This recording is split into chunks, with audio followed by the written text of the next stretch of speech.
اس کا مطلب کہ اس وقت کے آج سے 1400 سال پہلے کے لوگ کیا اس گفتگو کو اور آقا علیہ الصلوۃ والسلام کی اس بات کو نشانی لے کے بس قیامت کی تیاری شروع کر دیں، یا ان کی اس نشانی ہونے کے عنصر کو اپنے اوپر طاری کریں اور اپنی زندگی اسی دن، سورہ شورا میں اللہ تعالیٰ فرماتے ہیں کہ اپنا دین اسی دن قائم کرو اپنے اوپر کہ جیسے کل تمہاری زندگی نہیں ہوگی. یعنی میں اگر مجھے کوئی قیامت کی نشانی نظر آتی ہے جو سمجھ میں آتی ہے تو اس کا مطلب یہ ہے کہ میں ابھی سے تیار ہو جاؤں کہ کیا معلوم رب کل مجھے موقع بھی دیں، سانس لینے کا نہ دیں، تو کیا میں نے اس کو دیکھ کے اپنی قیامت اپنے سامنے طاری کی. وہ آقا علیہ السلام کی مشکات شریف میں حدیث ہے کہ من ماتا قامت القیامہ، کہ جو فوت ہو گیا، جس کی موت واقع ہو گئی، اس کی قیامت شروع ہو گئی، بالکل صحیح. اس کی قیامت قائم ہو گئی. یعنی ادھر میرا انتقال ہوا، ادھر میں حشر کے میدان میں موجود ہوں، آپ موجود ہیں، میری آنے والی نسلیں موجود ہیں اور میرے فور فادرز موجود ہیں. یعنی یہ جو وقت کی قید ہے، یہ وقت کی قید سے میں آزاد ہوتا جاؤں گا تو سب کے سب آزاد ہی پائے جائیں گے وہاں پہ. یہ وقت کی قید والے لوگ اپنے ایک مخصوص وقت کے بعد اس کو دیکھ پائیں گے جب جب ان کی موت واقع ہوتی جائے گی. آقا علیہ السلام کو جب اللہ سبحانہ تعالیٰ نے معراج پہ جہنم دکھائی اور جہنم میں جلتے ہوئے لوگ دکھائے اور جنت دکھائی اور جنت میں لوگوں کو اپنے اپنے مقام پہ دکھایا، تو وہ کون لوگ تھے؟ وہ میں تھا، آپ تھے. اب وہ رب بہتر جانتا ہے کہ ہم کون سی سائڈ پہ تھے، لیکن ہم آلریڈی وہاں پہ آقا علیہ الصلوۃ والسلام ہمیں دیکھ چکے ہیں 1400 سال پہلے. یعنی اب یہ میں کیوں کہہ رہا ہوں کہ اگر مجھے کوئی قیامت کی نشانی نظر آتی ہے تو اس کا مطلب یہ ہے کہ میں نے اس زندگی کا اپنے اوپر کا دین قائم کرنا ہے، کیونکہ نشانی مجھے صرف چونکانے کے لیے آ رہی ہے. یہ نہیں کہ اب نشانی آ گئی اور میں ہاتھ پہ ہاتھ رکھ کے بیٹھ کے انتظار کروں کہ قیامت آ رہی ہے، کہ قیامت آ رہی ہے، اب یہ ہو جائے گا وہ ہو جائے گا، اور میں شاید کچھ بھی نہ کروں اپنا، اور وہ قیامت آ کے گزر بھی جائے میرے اوپر سے اور میں کسی غلط جگہ پایا جاؤں. جو نشانیاں اس وقت میں سوچ سکتا ہوں کہ جو سب سے میجر نشانی ہے، یہ پچھلے سال بھی میں یہی دہرا رہا تھا تو لوگ شاید اس کو سیریس نہیں لے رہے تھے، ملحم الکبریٰ، جس کو آرماگیڈن کہتے ہیں. سب سے آخری نشانی جو ہے وہ یہ آرماگیڈن ہے، جس میں مسلمانوں کی ایک یونٹی ہوگی ایک سرٹن کرسچن کنٹری کے ساتھ. جو مشکات شریف کی باب الفتن، جو آخری دور فتن کی جو احادیث ہیں، اس میں جو آقا علیہ السلام نے بیان کیا. اور ابھی ہم دیکھ سکتے ہیں کتنا کلیئر کہ یہ جن کرسچنز کا ذکر ہو رہا ہے وہ یہ رشین کرسچنز ہیں. اس وقت مسلمانوں کا الحاق کرسچنز کے ساتھ کسی ایک کامن اینیمی سے لڑنے کے لیے ہونا ہے. یہ مشکات شریف میں بیان کرتا ہے، یہاں تک کہ کتنے جھنڈوں کے، یعنی کتنے ملکوں کے جھنڈوں کی یونٹی ہوگی اور جو حق پہ ہوں گے وہ کتنے لوگ ہوں گے، یہ سب کلیئر مینشنڈ ہے. یعنی آپ اگر ان حدیث کو ترتیب سے پڑھیں تو آپ کو یونائٹڈ نیشنز بھی نظر آ جائیں گی، اس میں آپ کو یہ فائٹنگ کنٹریز بھی نظر آ جائیں گی جو ہر وقت بیٹل میں نظر آ رہی ہیں، اور یہ مسلم یونٹی بھی نظر آئے گی. انفارچونیٹلی دیکھنا یہ پڑے گا کہ ہم لوگوں نے کیا کر دیا ہے اسامہ بھائی، کہ ہم نے اپنے اسلام کو اپنی بارڈر میں قید کر دیا. اب کوئی پاکستانی ایسی نشانیاں دیکھتا ہے تو وہ اپنے آپ کو وہ مسلمان دیکھتا ہے، کوئی ایرانی دیکھتا ہے تو وہ اپنے آپ کو وہ مسلمان دیکھتا ہے، کوئی عراقی دیکھتا ہے، کوئی سوڈانی دیکھتا ہے تو وہ اپنے آپ کو. مسلمان ہمیشہ اسلام کے مطابق ایک امت ہے، چاہے وہ دنیا کے کسی کونے میں، چاہے وہ دارالکفر میں کیوں نہ پائے جائیں، وہ اپنے آپ کو امت کے ساتھ ریکگنائز کرتے ہیں. تو جہاں بھی مسلمانوں کا الحاق ان نشانیوں کے مطابق کہیں ہو رہا ہے تو وہ ریکگنائز ہم نے ایک امت کے طور پہ کرنا ہے. یہ ہم نے اتنا ڈفرینس ڈال دیا ہوا ہے کہ اچھا جی ایران کا الحاق ہو رہا ہے نا رشیا کے ساتھ، وہ تو ہمارے ملک میں ان کو تو دائرہ اسلام سے خارج کر دیتے ہیں لوگ. اچھا آپ کا دائرہ چھوٹا ہو گیا ہے کہ مسلمان باہر گرنا شروع ہو گئے ہیں. اگر آپ آقا علیہ السلام کے رحمۃ اللہ العالمین کی صفت دیکھیں تو وہ اتنا وسیع دائرہ کہ اس میں تو عالم آ جاتے ہیں، سما جاتے ہیں. ہم لوگوں نے وہ دائرے تنگ کر کے اپنے ہی بھائیوں کو دائرے سے باہر پھینکا ہے, اور وہ دائرے کے باہر والے لوگوں کا الحاق نظر آنا شروع ہو گیا, ان کا جہاد نظر آنا شروع ہو گیا, ان کی شہادتیں نظر آنا شروع ہو گئی, اور ہم دائرے سے باہر نظر آنا اور شروع وہ ہو آج امت کے لیڈر لیڈر کے بن طور پہ جو ہے وہ مانے جا رہے جی. ہیں. اب میں آپ کو کیا پینفل بات بتاؤں کہ ہمارے سیشنز ہو رہے ہوتے ہیں اسکالرس کے, ہمارے جو وسیلہ کمیونٹی کے اسکالرس ہیں, تو وہاں پہ ایک سیشن تھا جب 2023 میں غالباً, جب اسرائیل نے جب حماس نے حملہ کیا تھا اور یہ معاملہ شروع ہوا تھا, تو حزب اللہ کی اور ایران کی اور یمن کی جب باضابطہ جنگ شروع ہو گئی اسرائیل کے ساتھ, تو سوال پوچھنے والے پوچھ رہے ہیں کہ جی وہ تو ایران ہے, وہ تو حزب اللہ ہے, وہ تو یمن ہے, وہ تو شیعہ ہیں. وہ یہ نہیں دیکھ رہے کہ بالمقابل ایک یہودی ہے, اور یہودیوں میں بھی یہودی نہیں ہے وہ. دیکھیں, اگر ہم یہودی ٹرم کو پڑھنا شروع کریں تو ہمیں یہودی اپنے مسلمان بھائی بنی اسرائیل کے, بنی اسماعیل کے 2 بھائیوں کے قبیلے نظر دکھائی دیتے ہیں. یہ جو یہودی ہیں, یہ تو یہودی بھی نہیں ہیں, اور نہ یہودی ان کو کبھی یہودی تسلیم کرتے ہیں. آج بھی آرتھوڈاکس جوز جو ہیں وہ اسی نیتن یاہو کے خلاف احتجاج کر رہے ہیں, اور کہہ رہے ہیں کہ اس کو ٹرائل میں ڈالیں, اس کو اور کے کرائمز کے اوپر پھانسی پہ چڑھائیں. یہ تو اس نے سلسلہ ہی تب شروع کیا تھا جب پورا پارلیمنٹ اس کے خلاف ہونا شروع ہو گیا تھا. اس نے کہا کل کا مرتا آج مروں, میں اپنے اس جنگ کو انیشیٹ کر جاؤں تاکہ یہ ڈی ٹریک ہو جائیں, جیسے اب ٹرمپ فائلز کے لیے یہ سارا کچھ کر دیا ہے. جو بھی ہم لوگوں نے یہ دیکھنا ہوتا ہے اسامہ بھائی, میرے اندازے میں, اور میں بالکل غلط ہو سکتا ہوں, یہ میرا ذاتی نقطۂ نظر ہے, کہ قیامت کی نشانی ہمارے سامنے آئینہ بن کے ہمارا ایمان آشکار کرتی ہے ہم پہ, کہ آج قیامت کی کوئی نشانی پوری ہوتی ہے, ذریعہ تو دین پہ پورا نہیں ہوتا. قیامت کی نشانی تو اللہ تعالیٰ کے اختیار میں, وہ تو پوری ہوگی اور اپنے جوش و خروش سے پوری ہوگی, چاہے اس میں کوئی شہداء ہیں تو اس میں کوئی جنگیں ہیں, جو کچھ ہے ذریعہ ہاشمی کا ایمان آشکار کر جائیں گے اس کے اوپر کہ بھائی تمہیں تمہاری زندگی میں پتہ چل جائے گا کہ تم نے کوئی ایسے خام خیالی کے تصورات نہیں لینے کے جیسے کہ تم جنت میں چلے جاؤ گے یا حق کے لوگوں کے ساتھ اٹھائے جاؤ. ہم لوگ آج بھی اسامہ بھائی کوئی بھی قیامت کی نشانی دیکھیں, اب یہ ملحم الکبریٰ جو نظر آ رہی ہے ہمیں, یہ انشاءاللہ, میں تو انشاءاللہ اس لیے کہتا ہوں کہ اللہ تعالیٰ کی منشا سے یہ سب کچھ ہوتا ہے, greater will of the all mighty ہے. انشاءاللہ یہ ملحم الکبریٰ اب آئے اور ہم لوگوں کا ایمان ہمارے سامنے آیا ہو, پتہ چلے کہ ہم حق پہ ہیں یا باطل کے ساتھ ہیں, یا وہ تیسرے خاموش لوگ ہیں جو باطل کے ساتھ ہی ہوتے ہیں. پھر سٹنگ آن اے پرابلم, یہ پارٹ آف دا پرابلم. ہم نے تو حق گوئی میں اپنے بچے قربان نہیں کیے جیسے آقا علیہ السلام کے کنبے نے کیے, تو اس کا مطلب ہے کہ ہم تو باطل کے ساتھ ہیں. اب یہ ملحم الکبریٰ بڑھے گی انشاءاللہ, اور یہ ہمارے گھروں تک جہاد آئے گا. جب مجاہد گھر سے باہر نہیں نکلتا تو اللہ تعالیٰ جہاد اس کے گھر میں گھسا دیتا ہے, کہ اگر تجھے ابھی بھی نہیں پتہ چل رہا کہ تو مجاہد نہیں ہے تو کولیٹرل میں مارا جا. اللہ تعالیٰ کے لیے کوئی مسئلہ نہیں. اللہ تعالیٰ قرآن میں کہتے ہیں جب کوئی قوم میرے دیے ہوئے کام کو نہیں کرتی, میں اس کو پلٹ دیتا ہوں اور دوسری اس سے بہتر قوم لے آتا ہوں. اور یہ ہم پچھلے 10 20 30 سالوں میں اپنے اوپر آتی ہوئی دوسری اقوام دیکھ رہے ہیں, اور کتنی صدیاں پہلے بھی دیکھا نا ہم نے, کتنی قومیں جو ہے وہ تباہ کی گئیں. آپ خود دیکھیں, آپ نے ذکر کیا ہے قیامت کی نشانیوں میں, جب آقا علیہ السلام یہ بیان کرتے تھے نشانیاں اور بتاتے تھے کہ 73 فرقوں میں بٹ جائیں گے, تو اصحاب یقین نہیں کرتے تھے کہ ایسا کیسے ہو سکتا ہے. آقا علیہ السلام, ہم آپ کے اوپر اپنے ماں باپ قربان کرنے والے لوگ ہیں. آپ کہتے ہیں کہ ایک وقت آئے گا کہ آپ کے منہج سے اتر کے ہم اتنے ٹکڑوں میں بٹ جائیں گے. تو ان کو اتنا ان ریئل لگتا تھا یہ, اور اب دیکھیں ہم 73 کم لگنا شروع ہو گئے ہیں کہ شاید وہ 73 کے نیچے بھی کوئی کلاسیفیکیشنز ہیں اللہ تعالیٰ نے, اور ہم خود کو صرف صحیح سمجھتے ہیں, بالکل دوسرے کو ہم بالکل جو ہے وہ نہیں سمجھتے. اچھا, میں تھوڑا سا اس میں یہ بھی جاننا چاہوں گا کہ رمضان کا ذکر کیا گیا ہے قیامت کو لے کے, وہ کیسے آئیڈینٹیفائی ہو سکتا ہے؟ دیکھیے, میں تو یہ سمجھتا ہوں کہ کچھ اللہ سبحانہ تعالیٰ کے جیسے قرآن پاک کا نزول ہے, جیسے شب قدر ہے جس کو ڈھونڈنا ہے, یا جیسے محرم ہے, کچھ ایسے منتھس اور ایسے اللہ تعالیٰ کو کوئی خاص محبت ہے کچھ مہینوں سے, جیسے سورہ قدر میں اللہ تعالیٰ کہتے ہیں خیر من الف شہر, کہ یہ 1000 مہینوں سے بہتر مہینہ ہے.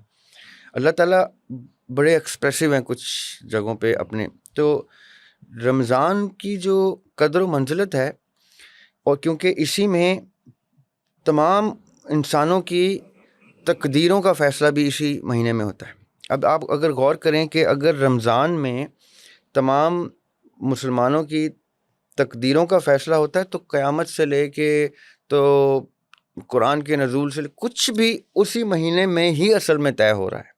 تو آخرت یا قیامت بھی اسی مقدر اسی مہینے میں لکھا جائے گا کہ قیامت میں کون کہاں یہاں ہو جائے گا، ادھر کہیں گرے گا یا ادھر گرے گا، یا قیامت کب آئے گی یہ بھی اسی مہینے میں ایک قدر طے ہو رہی ہے. اس لیے رمضان کی جو ہم لوگوں نے نا رمضان کو، آئی ہوپ کہ لوگ افینڈ نہ ہوں، ہم لوگوں نے مذہب کو یعنی دین کو پہلے مذہب بنایا اور مذہب کو پوجا پاٹ بنایا اور ایک ریچولسٹک سا ریلیجن.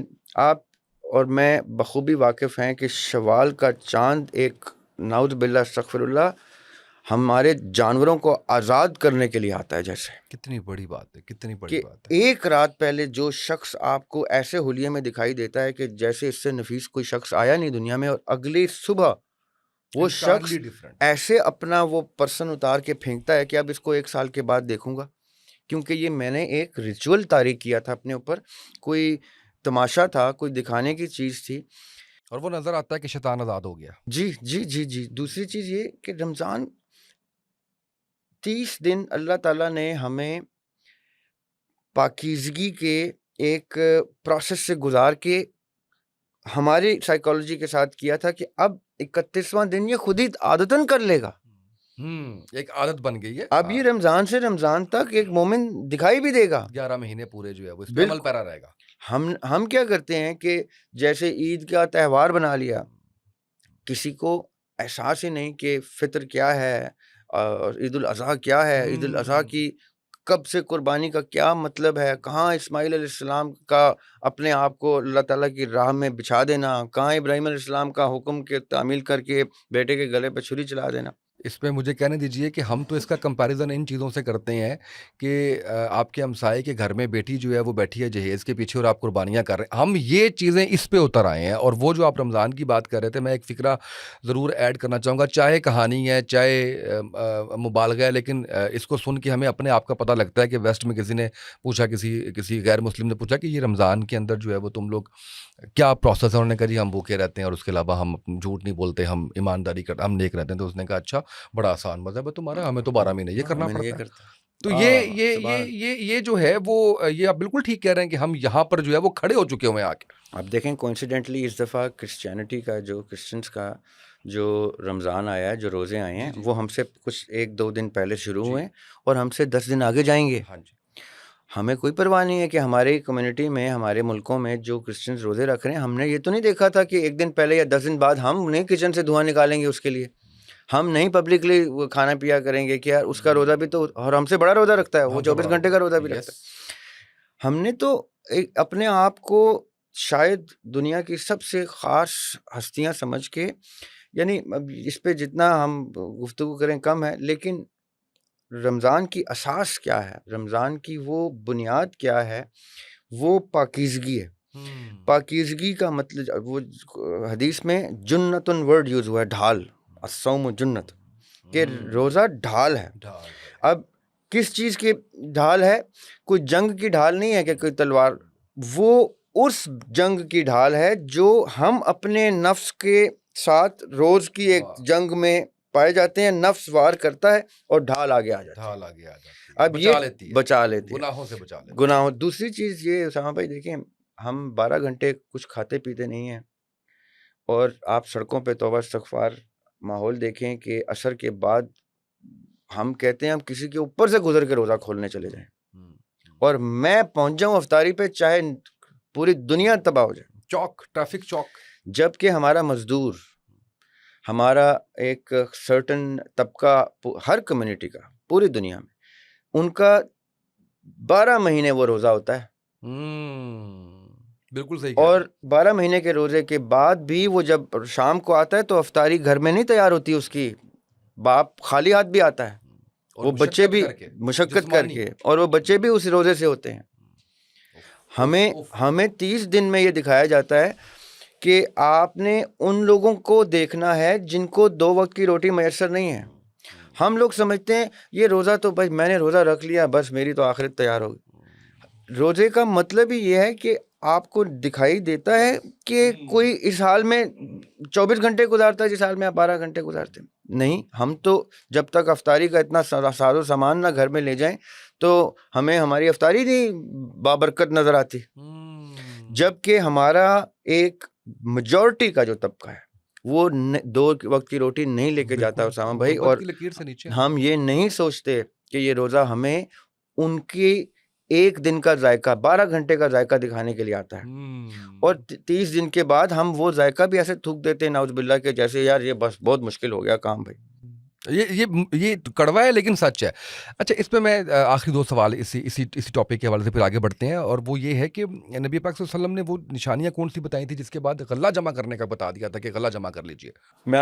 آپ نے اچھا ٹاپک چھیڑ دیا ہے۔ جب یہ پلوامہ کا انسیڈنٹ ہوا کشمیر میں، جی جی پچھلی دفعہ جو کووڈ-19 سے پہلے ہوا، جی، تو کوئنسیڈنٹلی ایک پروجیکٹ کے سلسلے میں میں دبئی گیا، اور میں جب واپس لینڈ ہوا نا تو امیگریشن کاؤنٹر کے پاس ایک ڈاکٹر کھڑی ہوئی، وہ ٹیسٹ کر رہی تھی۔ میرے لیے تو بالکل نئی بات تھی۔ میں نے کہا یہ کیا ٹیسٹ ہو رہا ہے؟ انہوں نے کہا جی ایک وائرس پھیلا ہوا ہے تو اس کے ٹیسٹ ہو رہے ہیں۔ اچھا، آپ کا انٹروڈکشن ایسے ہوا کووڈ سے؟ جی، کووڈ سے ایسے۔ صحیح۔ تو میں نے کہا یہ اتنی لمبی لائن لگی ہوئی، ٹیسٹ ہو رہے ہیں اور پتہ نہیں کیا ہو رہا ہے۔ تو میں گھر آیا تو میں نے پہلی بات یہ بولی کہ بھائی غلہ جمع کرنا شروع کرتا ہوں۔ انہوں نے کہا یہ کیوں؟ میں نے کہا کیونکہ یہ مجھے ان نشانیوں میں سے نظر آئی ہے جو نشانی آقا علیہ السلام کی حدیث میں کے مطابق ہے کہ اب وہ وقت آئے گا جب غلہ نصیب نہیں ہوگا۔ آج خدا نہ خواستہ میں جتنا بھی وہ انشاءاللہ کے زمرے میں رکھوں، خدا نہ خواستہ واقعتاً یہ جنگ کی آگ ہمارے گھروں میں آ جاتی ہے، کوئی ایک چھوٹا سا بھی نیوکلیئر ایکٹ ہو جاتا ہے تو ختم۔ اس کے بعد جو بچیں گے وہ تو اگلے 10 20 50 سال تک اناج بھی نہیں اگا سکتے۔ یہاں تو سورج نہیں دکھائی دے گا، یہاں تو ریڈیشن ہوگی، تو رہے گا کیا؟ وہ غلہ رہے گا جو چھپایا ہوگا، جو دبایا ہوگا، جو رکھا ہوگا، اپنے لیے نہیں رکھنا۔ وہ اس کا مقصد حقیقتاً یہ نہیں ہے کہ ہم اپنے غلے کے اوپر سانپ بن کے بیٹھ جائیں اور حالات برے ہوں تو ہم تو نہیں دیتے بھی ہمارے بچوں کا ہے۔ یہ رکھنا ہی ان کے لیے ہے جنہوں نے آگے اناج نہیں دیکھنا۔ یہ بڑی امپورٹنٹ بات کی ہے، اور یہ ابھی عنقریب انشاءاللہ یہ ہو جائے گا۔ ہم لوگوں نے جہاد ترک کیا نا، انشاءاللہ ہمارے گھروں میں آئے گا۔ ہمارے اپنے بچے جب تک اس جہاد میں جھونکے نہیں جائیں گے، ہمیں شہادت کی اور جہاد کی قدر نہیں آئے گی۔ یہ مطلب ہی یہ ہے اسامہ بھائی، یہ غلہ جمع کرنے کا اور پہاڑوں کا رخ کرنے کا اور سونے اور چاندی کے کہ یہ سارا جو سسٹم ہم نے بنایا ہوا ہے نا، نوٹ کا، کرنسی کا، لین دین کا، خرید و یہ ختم، اور یہ عنقریب ختم۔ ابھی نیوکلیئر تھریٹ دینے شروع کر دی ہیں ایک دوسرے کو انہوں نے۔ ابھی وہ زلزلہ آیا جو ایران میں 4.3 کا، اس کے بارے میں بڑی مصدقہ یہی چیزیں آ رہی ہیں کہ وہ ٹیسٹ ہو چکا ہے۔ اور یہ 2004 کی بات ہے کہ ڈاکٹر ایکیو خان کو ہم نے قوم کے ہیرو کو ہم نے باقاعدہ طور پہ رسوا ہوتے دیکھا، اور کیا بلیم تھا کہ جی، اور ٹی وی پہ ان سے بلوایا گیا۔ پرویز مشرف کا دور تھا، اس ظالم کا دور تھا جس کو جج نے ڈی چوک پہ پھانسی کی سزا سنائی ہوئی ہے، اور 3 دن اس کی لاش کو الٹا لٹکانے کی سزا سنائی ہوئی ہے، کیونکہ اس نے لال مسجد میں 3000 بچے وائٹ فاسفورس یوز کر کے ڈس انٹیگریٹ کیے تھے، اور ایک ایک قبر میں 6 8 لاشیں اللہ تعالیٰ اس کی انشاءاللہ وہاں پہ بھی اسی قسم کی آخرت کرے گا۔ اس نے ایکیو خان سے ٹی وی پہ بلوایا تھا کہ میں نے ٹیکنالوجی بیچی ہے۔ کس کو؟ ایران کو، لیبیا کو، اور نارتھ کوریا کو۔ آج آپ دیکھیں، یہی امریکہ قذافی کو ہنٹ کیا اس نے لیبیا میں جا کے ویپن آف میس ڈسٹرکشن ڈھونڈنے کے لیے، اور لیبیا فنا کر دیا۔ نارتھ کوریا سے ابھی وہ پنگا نہیں لیتا، لے گا، ایسا نہیں کہ وہ تو اس وقت جس لیول کا فرعون وہ بنا ہوا ہے، اس لیول کا تو فرعون نہیں، سمجھ نہیں لگ رہی اس کو، وہ مس کیلکولیشن کی انتہا پہ بیٹھا ہوا ہے، اور اب وہ ایران کے ساتھ آ گیا۔ میں یہ مانتا ہوں اسامہ بھائی کہ ایران، اگر یہ بات درست ہے، اگر تو ہم مانیں کہ ہماری حکومت نے ٹھیک فیصلہ سنایا تھا اور ایکیو خان کے ساتھ جو کورٹ کیسز کیے تھے وہ ٹھیک تھے، تو پھر آپ تسلیم کریں کہ ایران کو ٹیکنالوجی ہم بیچ چکے ہیں، ہمارے موصوف بیچ چکے، اور ایران کے پاس وہ ٹیکنالوجی ہے۔ اگر وہ واقعتاً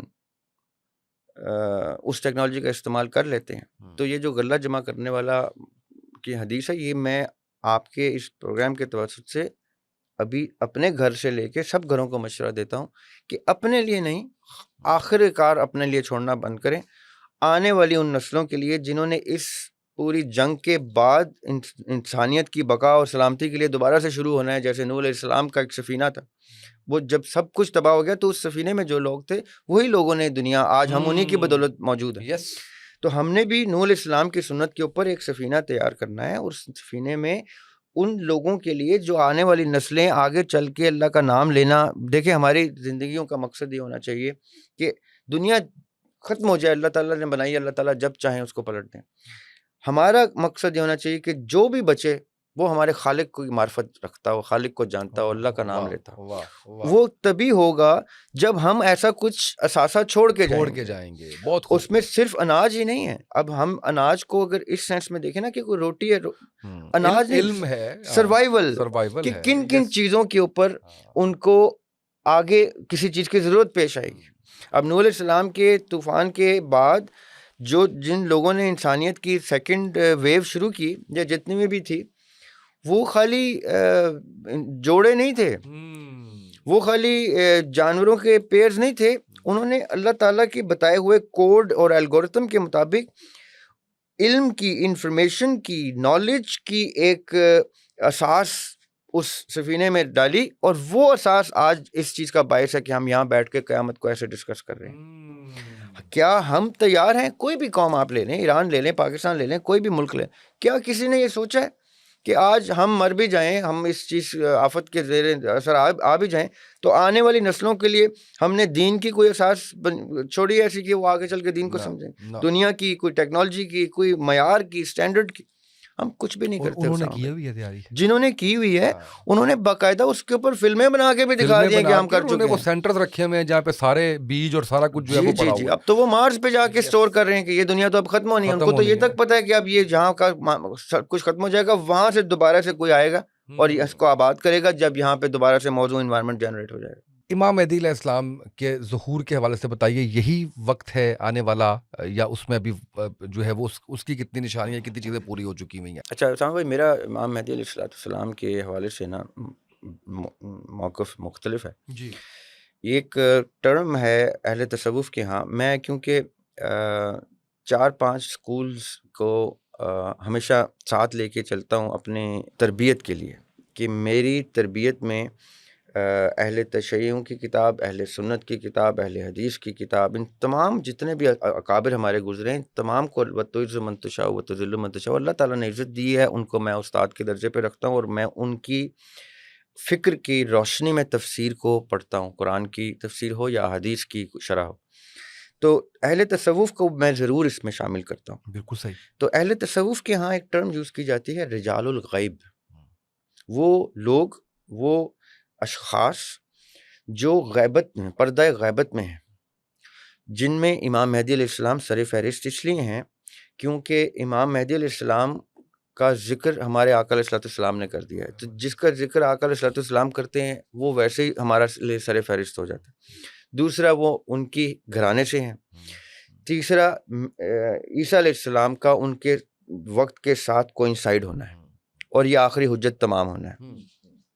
تو یہ جو رجال الغیب ہیں، جس میں عیسیٰ علیہ السلام کا ظہور بھی ہے، جس میں مہدی علیہ السلام کا ظہور بھی ہے، اور اگر ہم اہل تشیع کی رجت کا کانسیپٹ یا رجت کا کانسیپٹ لیں تو اس میں اور بھی 8 امام ہیں جن کی وہ ری انکارنیشن کی بات کرتے ہیں. ہندو مت، بدھ مت،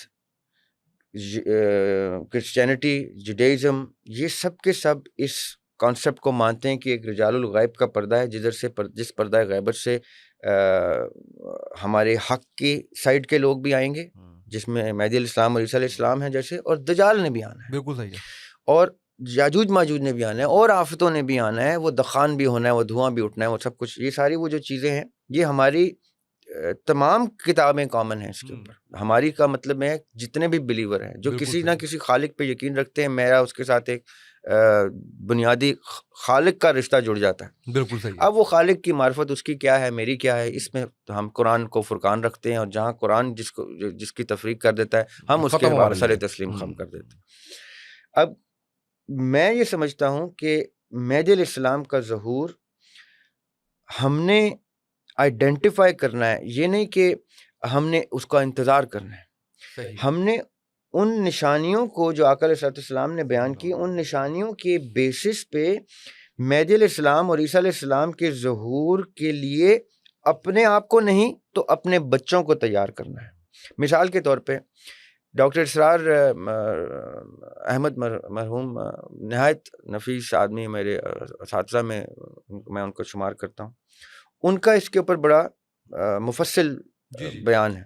وہ بقول ان کے 1970s کی دہائی میں وہ یہ کہتے ہیں، اب ان کا ظہور کا کانسیپٹ ڈفرینٹ ہے، وہ کہتے ہیں کہ ان کی باقاعدہ پیدائش ہوگی، صحیح، اور ان کی پیدائش کے بعد ایک سرٹن ایج پہ وہ اپنے ارد گرد کے لوگوں کے تھرو پہچانے جائیں گے۔ وہ تسلیم نہیں کریں گے کہ میں مہدی ہوں، ان کو ان کے قریب کے اقربا بتائیں گے کہ آپ ہی مہدی ہیں اور یہ آپ ہی کی ذمہ داری ہے۔ اور پھر وہ یہ جو ظہور کا کانسیپٹ ہے، وہ ان کا مطلب یہ ہے ڈاکٹر اسرار احمد کا کہ وہ ظہور یہ نہیں ہے کہ وہ کہیں باطن سے ظاہر ہو گئے، وہ ان کو اپنی ذمہ داری کا جب اقربا بتائیں گے تو وہ ذمہ داری ظاہر ہوگی کہ میں اب یہ ذمہ داری نبھاؤں گا۔ آپ بھی یہ ایگری کرتے ہیں؟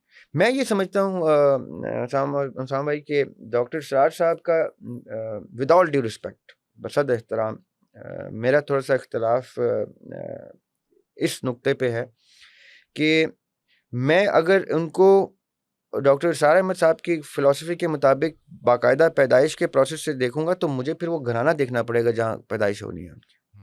وہ میرے گھر میں تو پیدا نہیں ہو سکتے، وہ آپ کے گھر میں، وہ ایک لینیج کی، وہ آقا علیہ السلام کے نسل سے ہیں۔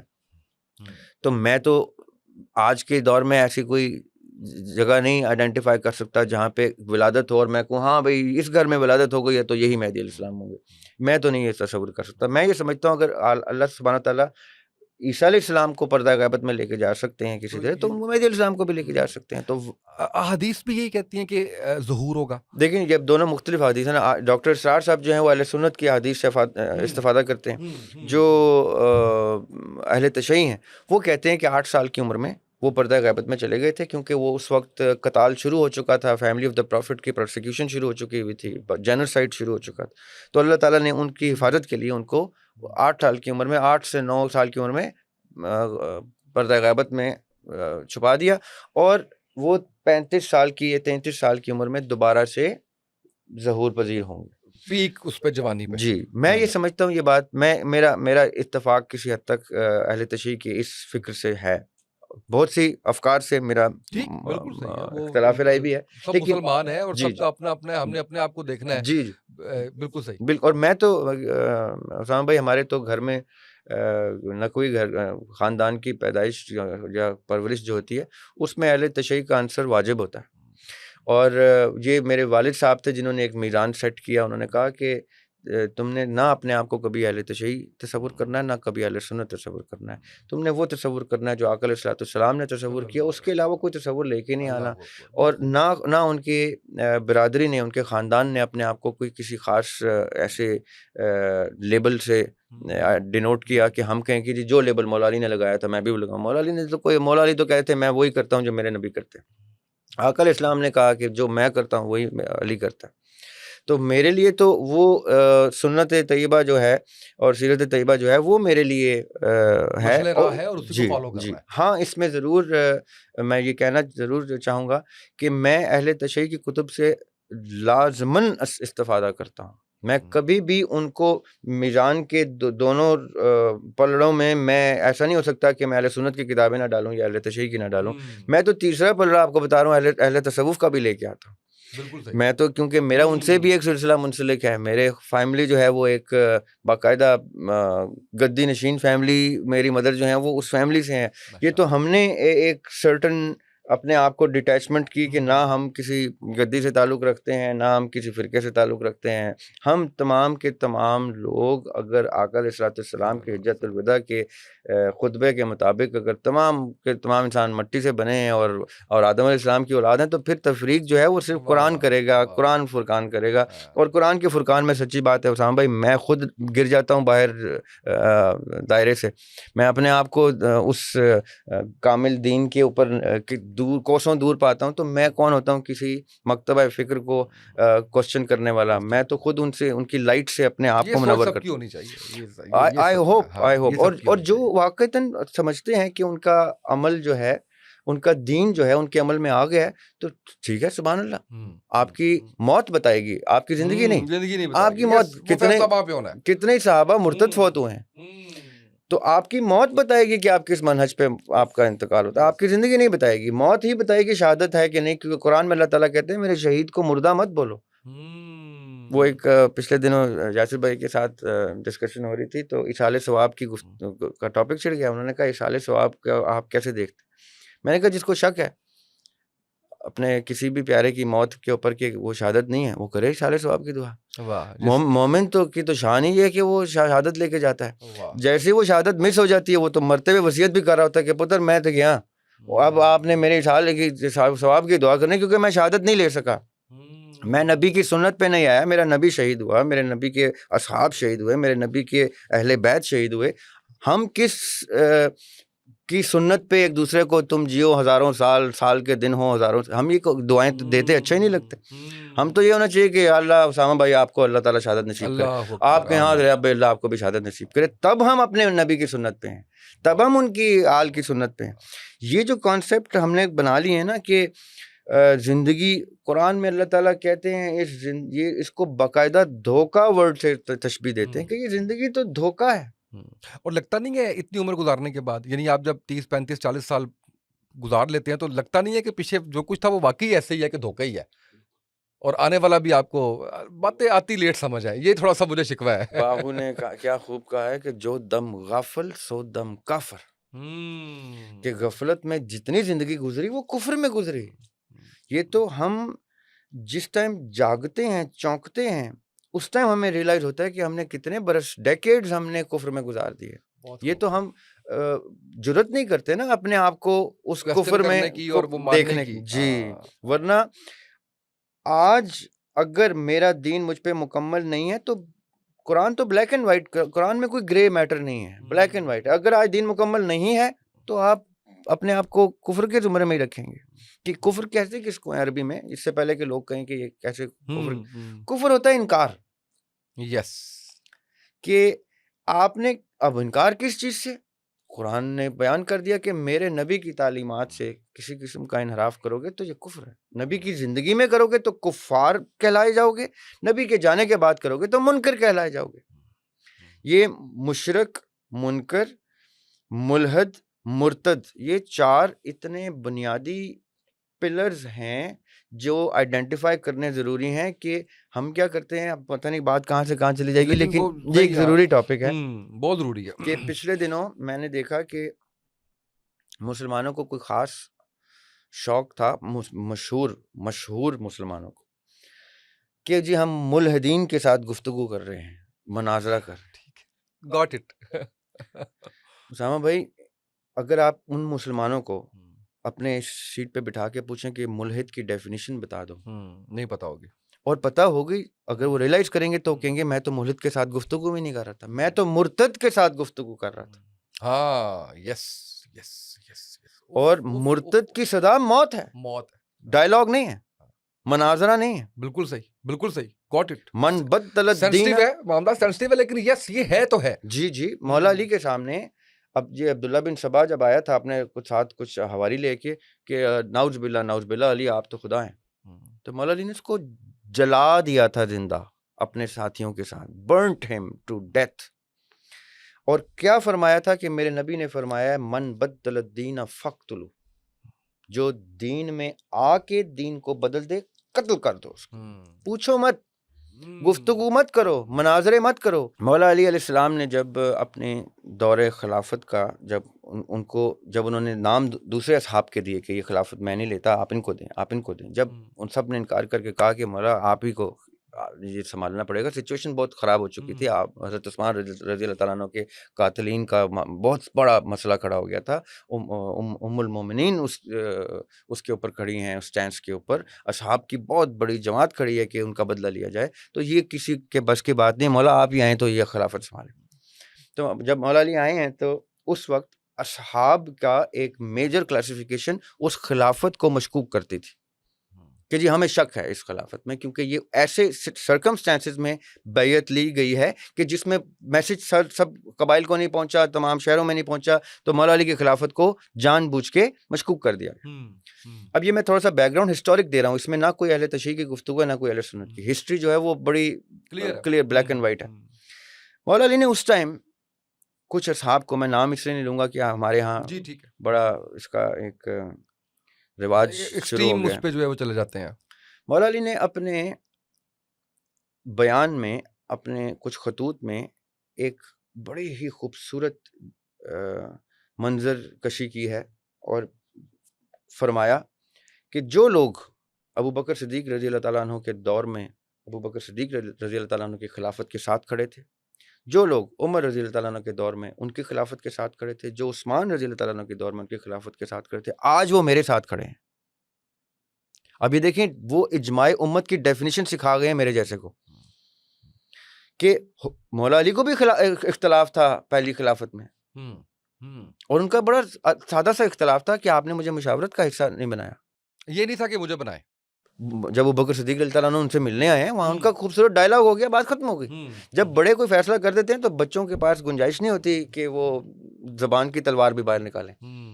ہم لوگوں نے تو اصلی تلواریں نکالنی ہیں، وہ زبان کی بھی نہیں نکال سکتے۔ آج میرے والد صاحب کسی چیز کے اوپر قائم ہو جاتے ہیں اور کہتے ہیں کہ بس یہ میں نے فیصلہ سنا دیا تو ختم بات، تو میرا یہ فرض بن جاتا ہے، پھر یہ میرا حق پیچھے رہ جاتا ہے، فرض آ جاتا ہے کہ میرے باپ نے کسی چیز کا فیصلہ سنا دیا، اب میرا باپ ہی رد کرے تو کرے، یا میرے باپ کے جانے کے بعد اگر کوئی میرے پر ذمہ داری ڈالی جاتی ہے تو شاید مجھے کچھ تھوڑا بہت روم ملتا ہے کہ میں اس میں کوئی رد و بدل کرنے کی گنجائش کروں، وہ بھی اتنا اپوزٹ نہ ہو، گیون سرکمسٹانسز کے تحت۔ جی تو جب مولا علی علیہ السلام کے پاس ان کا ڈائلاگ ہو گیا اور یہ دونوں سائڈیں اس ڈائلاگ کو مانتی ہیں، تو ان دونوں سائڈوں کے اوپر واجب ہوتا ہے کہ اس کانورسیشن کا نتیجہ نکالیں۔ بالکل صحیح ہے۔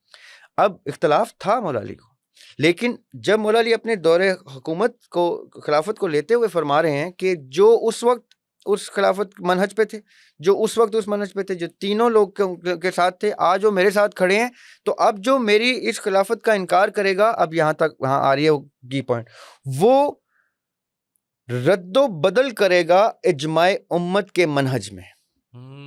اور اس میں وہ اس خوبصورت خط ہے، اس میں وہ سورہ نساء کی ایک آیت بیچ میں لے کے آتے ہیں، اور کیا خوبصورت آیت ہے وہ اسامہ بھائی، وہ ہے وَمَن يُشَاقِقِ الرَّسُولَ، یشاق کہتے ہیں کسی چیز کا اپوز کرنا، انکار کرنا، وَمَن يُشَاقِقِ الرَّسُولَ مِن بَعْدِ مَا تَبَيَّنَ لَهُ الْهُدَىٰ وَيَتَّبِعْ، اور اتباع کی غیر سبیل المومنین، یہ بڑی کی آیت میں آپ کو بتا رہا ہوں، قرآن کی بات بتا رہا ہوں، نہ اب کوئی فرقہ فکر رہ گیا، یہ میں قرآن کی بات، وَيَتَّبِعْ غَيْرَ سَبِيلِ الْمُؤْمِنِينَ، اور اتباع کی کس کی؟ جو سبیل المومنین نہیں ہے، جو مومنین کا رستہ نہیں ہے، نُوَلِّهِ مَا تَوَلَّىٰ، ہم پھر اس کو ادھر ہی موڑ دیتے ہیں، وَنُصْلِهِ جہنم، اور پھر اس کو جہنم میں واصل کرتے ہیں، اللہ اکبر، وَسَاءَتْ مَصِيرًا، اور اس سے بھیانک جگہ کیا ہو سکتی ہے، بھیانک سائٹ کیا ہو سکتی ہے۔ یہ قرآن کی آیت مولا علی اپنے خطبے میں ساتھ لے آتے ہیں۔ اب میں اگر ذی شعور ہوں نا، تو میں اس میں سے کیا نکالوں گا؟ ڈیفینیشن، کہ جس شخص نے پھر نبی کی مخالفت کی، اس نے غیر سبیل المومنین کی اتباع کی، تو اللہ تعالیٰ نے اس کو وہیں موڑ دیا اور پھر جہنم میں واصل کیا، اور بس وہ اس کی آخری منزل ہے۔ یہ ہے ارتداد کی ڈیفینیشن مولا علی کے بقول۔ دو بڑی کی پوائنٹس انہوں نے بتائے ہیں کہ نبی کی مخالفت ہوئی یعنی سنت اور سیرت کی مخالفت ہو جائے، کہاں پہ کوئی بھی کر دے، کسی کا بڑے کا بیٹا کر دے، کسی کا باپ کر دے، اور یتبع غیر سبیل المومنین ہو جائے، کہ جہاں پہ مومنین جس چیز پہ اوپر اجماع کر لیں اور اس کے پیرلل میں کوئی چیز آپ لے آئیں، تو آپ کو اللہ تعالیٰ اسی رخ میں موڑ دیتا ہے، یعنی آپ کے اوپر وہ ہدایت کے پردے بند ہو جاتے ہیں، ہدایت کا ویژن بند ہو جاتا ہے۔ اب یہ ہے ارتداد کی ڈیفینیشن کہ جس نے ارتداد کیا وہ مرتد کہلایا. اب وہ نسل جہنم قرآن کر رہا ہے جس کو ذریعہ ہاشمی اس کو نہیں بچا سکتا, بہت خوب, بہت خوب, بڑا یا زبردست کوئی آپ نے اسکالر جو اس ہے کو نہیں بچا سکتا. ملحد کو آپ نے میسج دینا ہے, اس کو تو وہ میسج آپ نہیں نے پہنچا. اپنی اپنی جگہ مرتد کو آپ نے کہنا یہ ہے کہ بیٹے اب آپ خطرے میں ہو. بہت خوب, بہت خوب. اب اللہ تعالیٰ آپ کو ہدایت دیں تو دیں, دین کے کاغذوں میں آپ نسل جہنم ہو گئے ہیں. یہ آیت کے مطابق نسل جہنم ہو گئے. اور یہ میں کوئی سورہ توبہ کی بھی آیت نہیں بتا رہا, یہ سورہ نساء کی آیت بتا رہا ہوں.